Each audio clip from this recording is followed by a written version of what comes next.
Bonjour à tous et bienvenue dans cette nouvelle vidéo de la chaîne Apps and Productivité by Action Agile. Aujourd'hui une vidéo un peu différente des précédentes étant donné que nous n'allons pas parler de Notion, je vais vous présenter une autre application, un gestionnaire de tâches qui s'appelle Todoist. Lors de mes précédentes vidéos où je vous présentais ma modélisation de gestion des tâches dans Notion, je vous avais promis de vous présenter cette application pour que vous puissiez notamment la comparer avec ce qu'il est possible de faire dans Notion. À cet effet, aujourd'hui, nous allons donc présenter l'application. Vous allez voir un peu comment elle fonctionne, les fonctionnalités qu'elle apporte. Je vais mettre un accent particulier sur les fonctionnalités qui sont différenciantes vis-à-vis de Notion, de façon justement à remplir l'objectif de comparaison. Si le contenu de cette vidéo vous plaît, je vous invite à cliquer sur le pouce bleu juste en dessous, à vous abonner à la chaîne sans oublier la petite cloche, mais on passe tout de suite à la pratique. Alors Todoist, ça ressemble à ça, c'est une petite application que vous pouvez installer absolument n'importe où, ça marche sur PC, sur Mac, sur iOS, sur iPadOS, et un des avantages c'est que l'ergonomie de l'application est exactement la même quel que soit le device que vous utilisez, ça j'avoue que c'est quelque chose qui est confortable et qui est différenciant vis-à-vis de Notion, dont on a parlé dans la vidéo précédente, que je vous invite à aller regarder. Alors comment ça fonctionne? Quand vous arrivez ici, vous avez une petite page d'accueil qui vous propose différentes vues possibles. Donc vous avez une vue sur la boîte de réception, donc c'est ici que l'on fait rentrer toutes les tâches que l'on collecte, mais que l'on n'a pas le temps d'organiser sur le moment, bien qu'avec Todoist, vous allez voir, c'est facile de catégoriser ces tâches. Là, il se trouve que j'en ai pas, c'est tant mieux, ça veut dire que j'ai tout catégorisé. Vous avez une petite vue aujourd'hui qui vous donne la liste de tout ce qui est en retard et tout ce qui est prévu à faire dans la journée. Et comme vous le voyez, les tâches, c'est quelque chose qui est complexe. Enfin, en tout cas, il y a un certain nombre d'informations que Todoist vous présente. Tout d'abord, ce que vous avez en dessous, c'est la date d'échéance des tâches. Ce que vous retrouvez sur les tâches qui sont en retard. Donc là, je vois que effectivement, ce que j'ai fait, c'est en retard. Typiquement, arroser ma plante, et ça, j'aurais dû le faire le 25, on est le 30, je l'ai toujours pas fait, c'est pas bien. Et en dessous, c'est aujourd'hui, donc évidemment, il ne reprécise pas la date du jour. Vous avez également des tags ici qui sont personnalisables et sur lesquels vous pouvez rajouter ce que vous voulez. Et ce que vous voyez ici sur la partie droite, c'est le projet auquel la tâche est rattachée. Donc ça, c'est la manière de catégoriser vos tâches dans Todoist. Alors les projets, justement, comment ça fonctionne? Ici, vous avez une arborescence que vous pouvez vous créer, qui peut avoir plusieurs niveaux, sur laquelle moi j'ai séparé tout ce qui concerne la partie travail, tout ce qui concerne ma famille, et ensuite je me suis fait une catégorie sur les tâches que je gérerai un autre jour, mais pour l'instant, soit pas le temps, soit pas l'argent, en tout cas peu importe, mais c'est quelque chose que je ferai à un autre moment. Je me suis mis des checklists, ça peut être par exemple ce que je veux mettre à l'intérieur de mes valises quand je pars en vacances, les livres que j'ai envie de lire, bref, c'est des checklists qui ne sont pas forcément associés à des dates. Donc ça c'est ma façon de m'organiser, moi je rattache mes tâches à tous ces projets de façon à ce que ce soit lisible et compréhensible, et que quand j'en ai besoin, je puisse voir que les tâches YouTube, ou que les tâches travail, ou que les tâches famille. Ça c'est quelque chose qui me permet d'avoir une vue rapide sur la manière dont je m'organise. Donc tout à l'heure on parlait également de la vue aujourd'hui, vous avez une vue prochainement qui est la vue sur les prochains jours, donc vous pouvez scroller, vous aurez tous les jours, et en haut ici vous avez un calendrier qui vous permet de voir toutes les tâches qui viennent à la date voulue. Avant qu'on regarde dans le détail comment les tâches se créent, il y a un autre élément qui est important dans Todoist, c'est que ici en haut, vous avez un petit indicateur de productivité, et ça peut paraître bête, mais moi c'est quelque chose qui m'a beaucoup aidé à devenir sérieux sur ma gestion des tâches.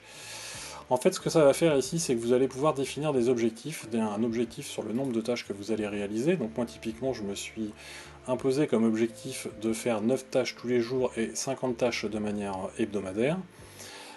Et du coup, Todoist, il va vous calculer, enfin il va vous dire si vous respectez vos objectifs ou non. Donc typiquement, aujourd'hui, il est content, j'ai fait mon objectif complet, parce que j'ai fait 13 tâches sur 9.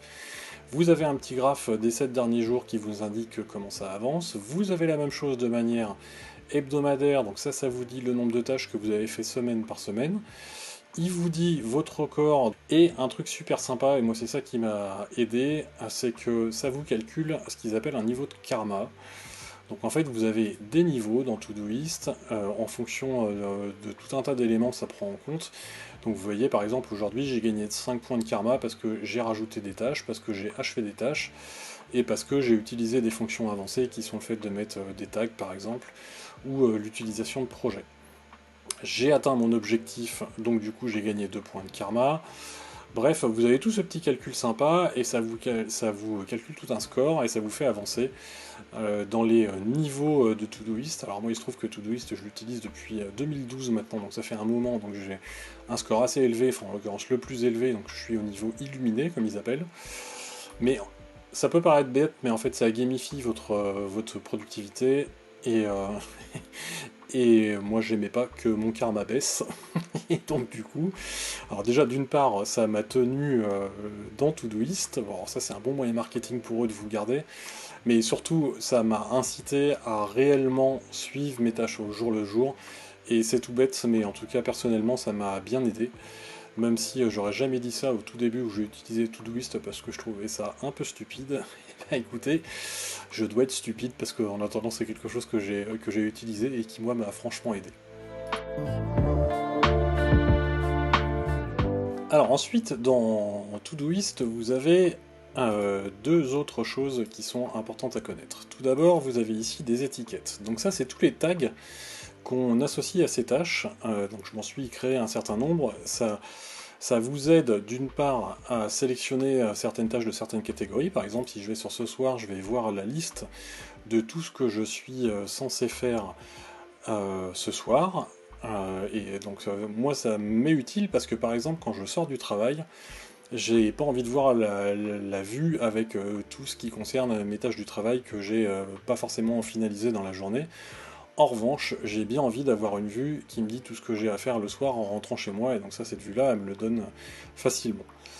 Et de la même manière, je me suis créé des routines, donc j'ai des routines quotidiennes, j'ai des routines hebdomadaires, j'ai des routines mensuelles, et en cliquant ici sur les filtres, et ben je vois les routines que je veux, et donc là typiquement j'ai une routine quotidienne, c'est aller promener mon chien le matin et le soir, donc là je vois les routines qui sont là, ça me permet de bien catégoriser mes tâches. Ça me permet aussi de savoir si j'ai des tâches associées à des risques ici, ou des tâches qui sont bloquées. Ça me permet de voir le nombre de projets que j'ai en cours et que je suis en train de suivre. Enfin bref, ça me donne aussi quelques indicateurs sur ce que je suis en train de faire. Et vous allez voir que ces étiquettes, on peut les utiliser également autrement. Et le autrement, c'est grâce au filtre. Parce que ça, c'est une fonctionnalité avancée de Todoist et c'est une fonctionnalité qui est extrêmement pratique. C'est-à-dire que là, ici, vous allez en fait pouvoir aller requêter vos tâches. Donc par exemple, ici, j'ai créé un filtre et je lui ai dit, je veux voir tout ce qui est dans le projet Alliance, donc dans ma mission en cours, tout ce qui a un tag projet, dont je vous parlerai un petit peu après. Je veux voir ensuite tout ce qui est toujours dans le projet Alliance mais qui est en waiting, tout ce qui est dans Alliance mais qui est rapide à faire, et je veux voir également tout ce qui est dans Alliance, qui est en retard et dans les 7 prochains jours à venir. Tout ce qui est assigné à d'autres personnes, donc ça c'est en l'occurrence ce que j'ai pu déléguer, et enfin encore ce que j'ai qui est en waiting. Alors à quoi ça sert? Et bien ça vous sert à créer des vues comme celle-là par exemple, qui est ma vue d'accueil, donc ça c'est quelque chose qui se paramètre aussi dans Todoist. Donc dans l'accueil, moi ce que je lui ai demandé, c'est que j'ai fait une requête, et dans la requête, qu'on retrouve ici en haut, je lui demande de m'afficher d'abord quels sont mes weekly big three. Donc ça on en a parlé lors de la vidéo Notion que j'ai sorti la semaine dernière. Toutes les semaines, je me donne un objectif de 3 tâches. Et donc là, alors cette semaine, j'ai que celle-là qui a été taguée, mais du coup, ça me permet de voir d'un seul coup d'œil quelles sont mes tâches prioritaires à faire dans la semaine.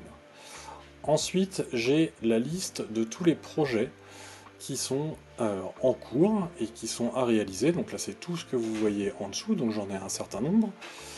C'est ce qui correspond au Big Task en fait, dans la modélisation que j'ai fait dans Notion. Donc ça pour moi, c'est des choses qui contiennent plusieurs tâches, mais qui ne sont pas non plus des projets de très grande envergure. En dessous, j'ai tout ce qui est waiting, donc ça c'est ce que j'attends de la part d'autres personnes. Et en dessous, j'ai les tâches qui sont les tâches rapides, donc ça c'est quelque chose que je peux faire rapidement Et cette petite vue-là, elle est importante pour moi parce que quand je me retrouve dans la journée avec un petit peu de temps, et ben ce que je vais faire, c'est que je vais aller voir ce qu'il y a dans les rapides pour pouvoir faire avancer des tâches qui sont en fait des quick wins. Et enfin derrière, c'est la vue 7 jours dans lequel il me met ce que j'ai en retard d'abord, il me met ce que j'ai à faire aujourd'hui, ce que j'ai à faire demain, et ainsi de suite pendant 7 jours. Donc là, vous le voyez, ça ressemble beaucoup à la vue que j'ai créée dans Notion, sauf que c'est à l'intérieur de Todoist. Pour ajouter une tâche dans Todoist, c'est tout simple et vous avez plusieurs moyens. C'est soit vous mettez ici dans une vue et vous cliquez sur ajouter une tâche ici, soit vous cliquez sur le plus là-haut. Mais ce qui est vraiment pratique, c'est que vous avez également un raccourci clavier, en tout cas qui fonctionne sur Mac. Sur PC, j'en suis pas très sûr. Et ce raccourci clavier, il va vous permettre de faire afficher cette petite fenêtre là qui est ajouter une tâche. Donc je vous montre si je réduis mon Todoist et que je suis en train de faire autre chose. Donc par exemple, je suis en train de naviguer sur un site web, donc peu importe. Si je fais mon raccourci clavier, hop, il me met la tâche directement à l'écran. Et alors ça, c'est super pratique, parce que quand je suis en train de travailler, et en particulier quand je suis dans des réunions, ou dans des calls, ou peu importe, je vais être en train de prendre des notes, et en cliquant sur ce raccourci clavier, ça va me permettre d'ajouter tout ce que j'ai à faire, qui a été décidé pendant la réunion par exemple, et ça va tout me rajouter dans Todoist. Donc par exemple, je vais me créer une tâche de test, et je vais lui dire, il faut que je la fasse aujourd'hui. Et là, vous le voyez, il me l'a surligné. Il me l'a surligné parce qu'en fait, il a reconnu ce que j'ai écrit, et il sait que si j'écris AUJ, mais ça marcherait également si j'écris aujourd'hui, ou si j'écris demain, ou peu importe, et ben il va me mettre directement la date d'échéance, en l'occurrence à aujourd'hui. En tapant dièse, je peux choisir le projet dans lequel je vais le créer, donc par exemple, on va dire c'est dans le projet YouTube, ok, et en tapant arrobase, je peux choisir le tag que je vais y mettre, donc par exemple, on va dire qu'on prend le hot. Et alors ça, c'est vraiment super pratique, parce que ça me permet de catégoriser, de classifier les tâches instantanément au moment où je les crée. Donc là, j'appuie sur ajouter, hop, c'est fait. Je reprends mon application Todoist. Ah bien que j'ai mis ça dans le projet qui est dans Action Agile, qui est YouTube. Et donc là, on retrouve bien ma tâche ici, que je viens de créer. Et ça, c'est un ajout extrêmement rapide de tâches, en tout cas sur Mac. Et j'avoue, pour moi, ça c'est un truc qui fait la différence vis-à-vis de Notion, parce que ça me permet de capturer extrêmement vite tout ce que j'ai à faire.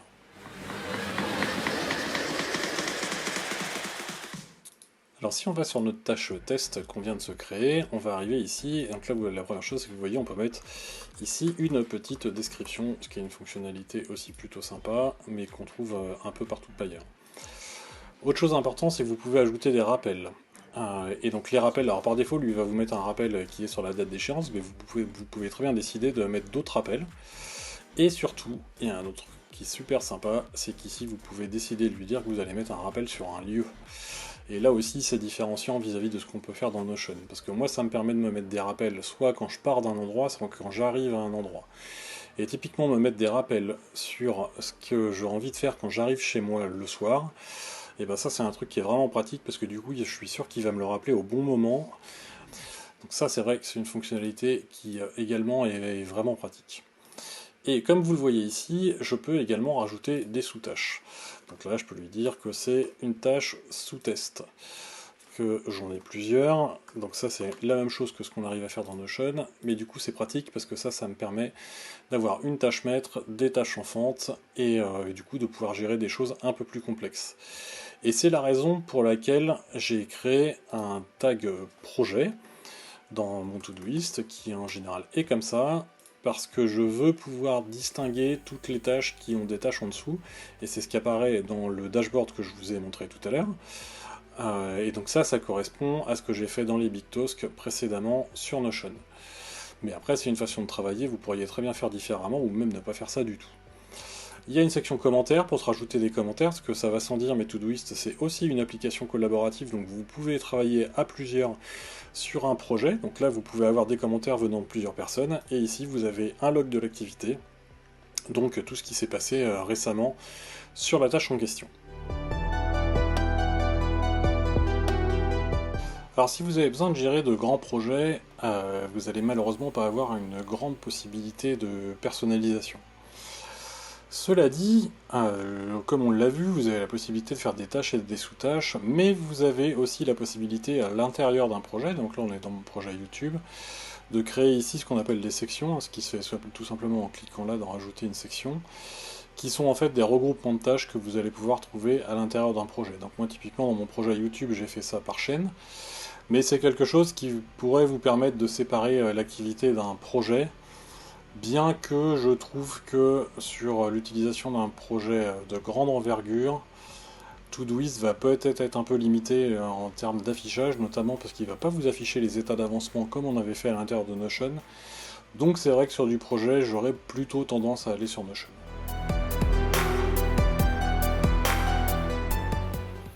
Ce que vous avez là à l'écran, c'est ma page d'accueil d'iPhone, sur laquelle j'ai le Todoist qui est en bas à droite.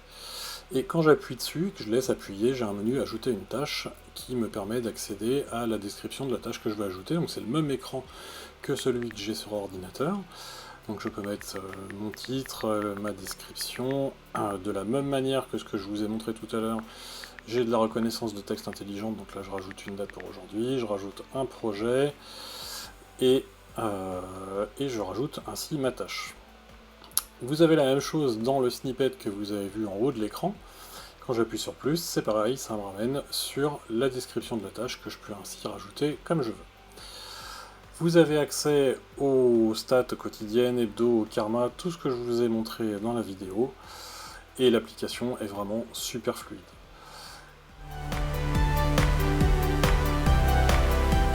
Cette vidéo est maintenant terminée, j'espère qu'elle vous aura plu et que vous aurez pu découvrir cet outil qui est Todoist, et je vous invite grandement à l'essayer si vous êtes intéressé à trouver quelque chose d'efficace pour gérer vos tâches. En résumé, je dirais que Todoist a quand même quelques avantages que sont l'ergonomie de son application mobile, que l'on a vu très rapidement, la possibilité d'ajouter des tâches de façon très rapide, sur Mac en tout cas, mais son support multiplateforme sur PC, sur Mac, sur les différents mobiles avec la même ergonomie est également un avantage.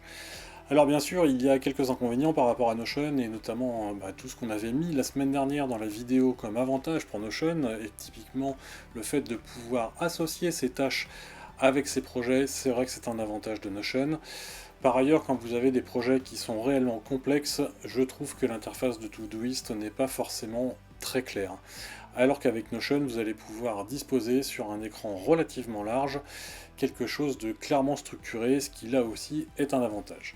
Comme je vous l'avais dit, l'un dans l'autre, moi j'ai pas réussi à faire mon choix, j'utilise un peu les deux, j'ai une certaine tendance à utiliser Todoist pour tout ce qui est tâches récurrentes, qui n'est pas disponible dans Notion, mais également dans tout ce que je veux capturer rapidement. Et j'ai une autre tendance qui est d'utiliser Notion pour ma gestion de projet, donc les choses plus lourdes qui nécessitent une interface plus complexe et sûrement plus personnalisée, mais après c'est à vous de choisir votre outil.